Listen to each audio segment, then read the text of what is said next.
Muchísimas gracias a todos ustedes por tener a bien venir aquí, por venir a escuchar esta charla y por interesarse por este misterio que nos pilla tan cercano, porque al fin y al cabo el Islam es una realidad cada vez más frecuente en un mundo que en principio no es islámico como el nuestro, pero que creo yo que es muy interesante, a pesar de esa lejanía cultural, por lo menos.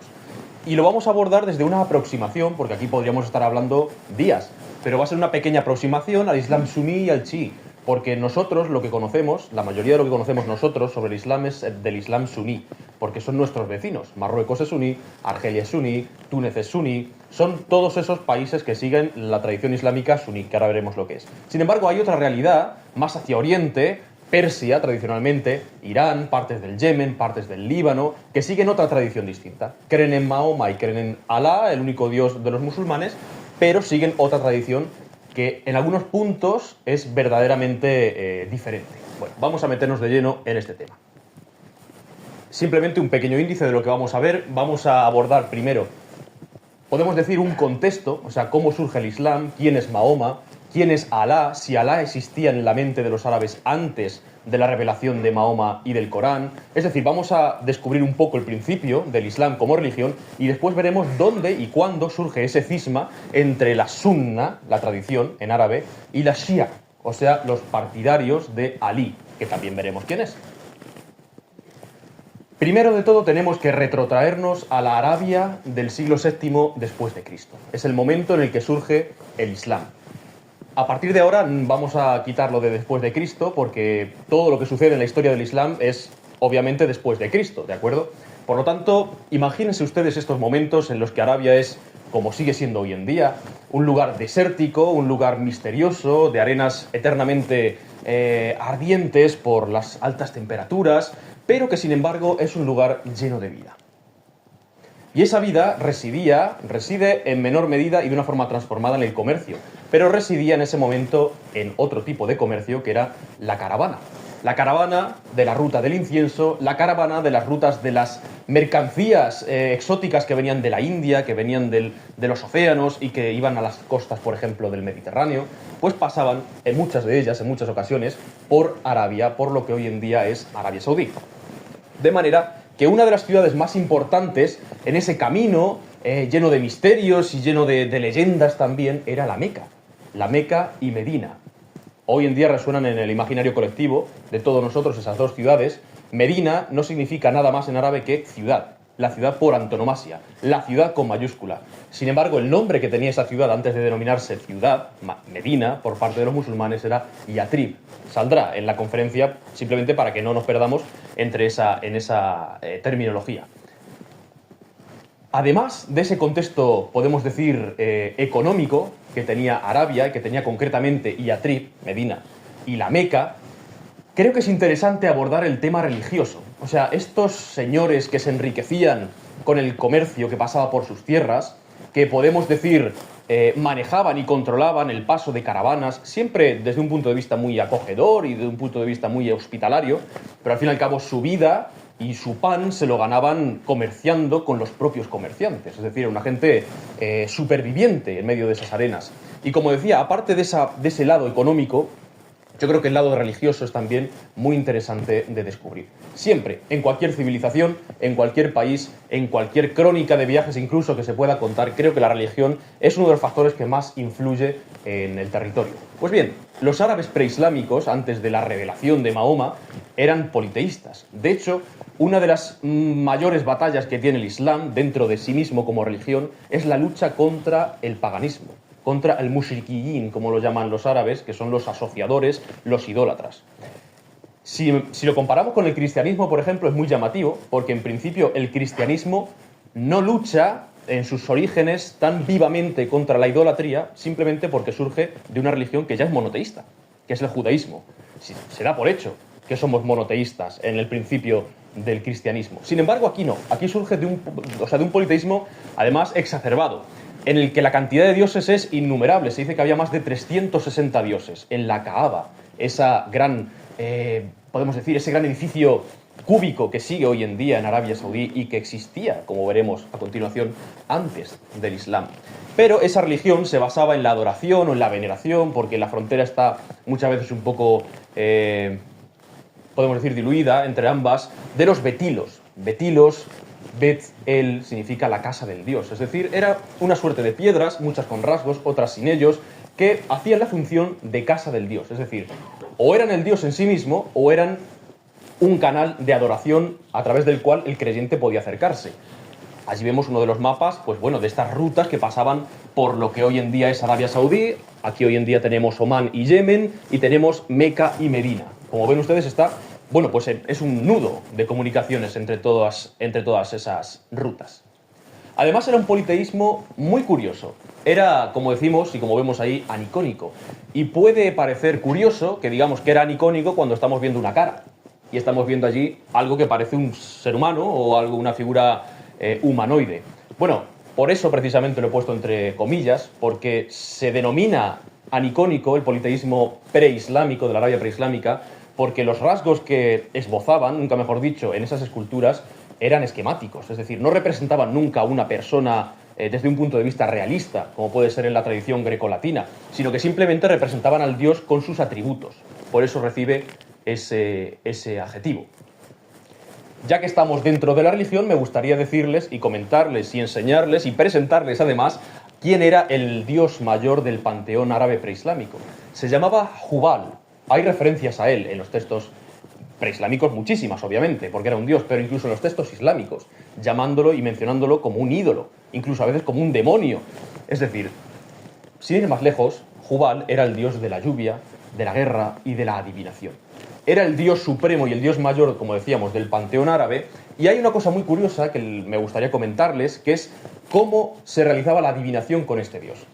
Se hacía mediante flechas, y se menciona en el Corán. En el Corán, cuando uno lo lee, a veces es un poco críptico, porque dice frases como se prohíbe la adivinación mediante flechas. Bueno, ¿qué quiere decir eso exactamente?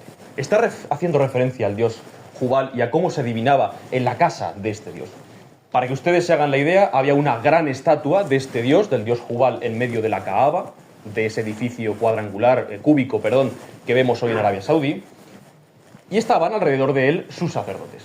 De manera que cuando una persona quería averiguar algo sobre su vida privada, sobre si tenía que emprender un negocio, si tenía que salir de viaje o no, acudía a los sacerdotes del dios Jubal y estos tomaban un manojo de flechas sin punta ni plumas, es decir, varas. Inscrito en la superficie de la madera de las flechas había respuestas: sí, no, empieza, acaba, y muchas de ellas estaban en blanco, no tenían nada escrito. De manera que cuando uno acudía al sacerdote del dios Jubal, lo que hacía esta persona era, podemos decir, barajar las flechas y tomar una al azar, y la que tomaba era la respuesta del dios Jubal. Si salía una flecha en blanco, había que repetir la consulta. Sin embargo, hay otro dios que puede parecer sorprendente que se encontrara dentro de todo este mare magnum de deidades menores y mayores. Y es Alá, el dios Allah. Es un dios, obviamente, por antonomasia anicónico, como todos los dioses monoteístas, pero este más, y que se representa en el Islam mediante una serie de medallones que incluyen su nombre. Aquí en árabe pone Allah, Dios. Allah no significa nada más que Dios, el único Dios. Sin embargo, hablando históricamente, y bueno, los musulmanes que nos vean, yo les pido que no se enfaden porque esto es históricamente, la fe va aparte. Yo puedo hablar también históricamente del cristianismo y puede parecer incluso que va en contra de mis principios de fe. No tiene por qué, en mi opinión, pero bueno, como decíamos, estamos hablando simplemente de historia, que es algo que va en principio aparte de la fe. Alá era un dios muy importante dentro del panteón árabe preislámico. Se consideraba el dios supremo y el dios creador. Lo que pasa es que convivía con otra serie de dioses. No era el único, pero era el supremo, el creador, y curiosamente, al igual que pasa en la India, con el dios creador, con Brahma, era uno de los dioses menos adorados. Y no solamente era uno de los dioses menos adorados, sino que compartía culto con sus 3 hijas. Alá, el Alá preislámico, tenía 3 hijas, y se llamaban Al-Lat, que es el femenino de Alá, la diosa, por antonomasia, Al-Uzza, que es la más poderosa, significa en árabe, y Maná, que es el destino. Efectivamente pueden ustedes ver, en una representación moderna obviamente, pues sus atributos: la diosa de la prosperidad, la diosa de la fuerza, de la guerra, de la caza, y la diosa del destino y de la adivinación. Por eso, muchas veces cuando uno lee el Corán, parece que hace referencias al cristianismo en cuanto a que dice, por ejemplo, Dios no nació y no dio lugar a que naciera nadie, es decir, no tiene hijos. Actualmente se interpreta como un ataque al cristianismo, es decir, Jesús no es hijo de Dios, Pero lo más probable es que cuando se escribió, o cuando, para los musulmanes, cuando se recibió esa revelación, se refiriera a las hijas literalmente de Alá, que tenía 3 y, según la visión islámica, pues no son más que ídolos. Sin embargo, algo también muy interesante de este punto del mundo y de esta época es el sincretismo cultural tan grande que había.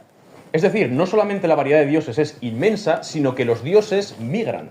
Y nos encontramos con dioses extranjeros en tierra de árabes y con dioses árabes en tierra de los extranjeros. Es verdad que está cerca, quiero decir, esta figura de piedra compuesta se encontró en Palmira. Está relativamente próximo, pero no es tierra de árabes. Y sin embargo, pueden ustedes ver a 3 diosas diferentes.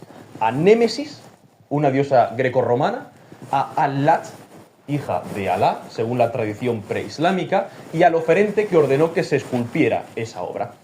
Por lo tanto, el sincretismo, el comercio y el politeísmo diría yo que son las bases de lo que después surgiría y se conocería como Islam. ¿De acuerdo? La Kaaba, hemos hecho referencia a ella, es un edificio cúbico que se encuentra en la actual Arabia Saudí y que existía antes del Islam y que era un templo, bueno, más que un templo, era un panteón porque albergaba la figura o la imagen de más de 360 dioses. Todos los que pasaban con sus caravanas por la Meca iban dejando sus propios dioses, de manera que cuando volvieran a pasar en la siguiente caravana pudieran orarle a alguien de su propia cultura. El Islam, como veremos un poco después, lo que hace es limpiar toda esa casa, dejarla absolutamente vacía, a excepción de una serie de cosas. Me gustaría también que empezáramos a conocer a los Quraysh. Los Quraysh es una familia noble de la Meca.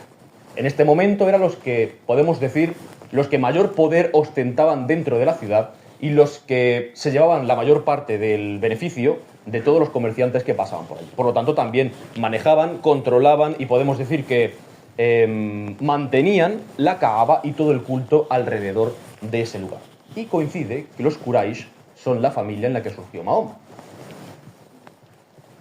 Vamos a saltar y vamos a cambiar de era. Hemos visto el mundo preislámico como era, que se encontraba, los dioses, la economía, el comercio, en la manera de entender el mundo, muy por encima, claro que sí, porque no es el tema que nos ocupa, pero vamos a cambiar de era precisamente para los musulmanes. Vamos a entrar y vamos a conocer a una persona central para millones de personas en este planeta, y es Mahoma. Muhammad es lo que pone aquí. Si ven ustedes las letras grandes doradas, pone Muhammad y arriba pone As-Sala alayhi was-salam. Es algo que se dice siempre cuando se nombra a un profeta en el Islam. La paz y las bendiciones sean con él. Cuando se menciona a Jesús, cuando se menciona a Abraham, cuando se menciona a Mahoma. Nosotros vamos a omitirlo porque, como repito, estamos en una conferencia de historia y, bueno, entorpecería a la fluidez de esta. Pero bueno, como decíamos, esta persona pertenece al clan de los Quraysh. Es una familia, es un entorno clánico. Y en principio no tiene ningún problema con el politeísmo. Ese problema que le surge a Mahoma con el politeísmo, con la adoración de muchos dioses, viene a partir de las revelaciones que tiene en una montaña concreta que está al lado de la Meca y en concreto en el interior de una cueva que hay cerca de la cima de esta. En principio Mahoma era un comerciante, ¿de acuerdo? Además se enriquecía, como su familia también, del comercio, de esas caravanas que pasaban, ¿por qué no?, también adorar a sus ídolos, hasta que recibió esa revelación que para los musulmanes cambió el mundo. Esta es la montaña de la que yo les hablaba anteriormente. Es Jabal an-Nur. En árabe significa la montaña de la luz. Bueno, por motivos obvios, ¿no? Porque para los musulmanes de allí surgió la salvación del mundo. Se dice que Mahoma, que era un mecano, es decir, era una persona de la Meca, que vivía a los pies de este monte, se sentía atraído, a pesar de ser un comerciante, de enriquecerse con ese negocio de los dioses y de las caravanas, se dice que se sentía un profundo buscador de la verdad y un inconformista. Y pensaba que, bueno, pues su vida se basaba en lo que estaba haciendo en ese momento, pero que eso no estaba del todo bien. Y se dice que constantemente se retiraba a Jabal al-Nur, a la montaña de la luz, para reflexionar y para buscar la verdad. Cerca de la cima, como les digo, de esa montaña, que sigue estando obviamente en Arabia Saudí y en la Meca, hay una cueva que es la cueva Hira. Al-Hira se llama, ¿de acuerdo? En esa cueva, en el interior, que como ven ustedes, pues se ha decorado, no mucho, pero se ha decorado algo para acoger a los millones, a los miles de millones de peregrinos que van a la Meca para recordar ese lugar de culto. Como les comentaba, la primera revelación de Mahoma sucedió en el interior de esta cueva. Y se la cuento muy por encima. En esas noches en las que Mahoma se retiraba a Jabal an-Nur y a la cueva Hira para reflexionar y para buscar la verdad, Se dice que, algo también muy importante es que él era analfabeto, se dice, no sabía leer ni escribir, se dice que escuchó una voz de un hombre que le decía Iqra, que en árabe significa lee o recita. Y él respondió, soy analfabeto, no sé leer y no sé escribir. El hombre, que era el ángel Gabriel dentro de la cosmovisión de los musulmanes, le dio un abrazo tan tremendo que casi lo descoyunta. Entonces Mahoma, aterrado, dijo, no sé leer, y el ángel repitió la acción hasta 3 veces. Y después de la tercera, Mahoma leyó la primera revelación que le daba el ángel Gabriel.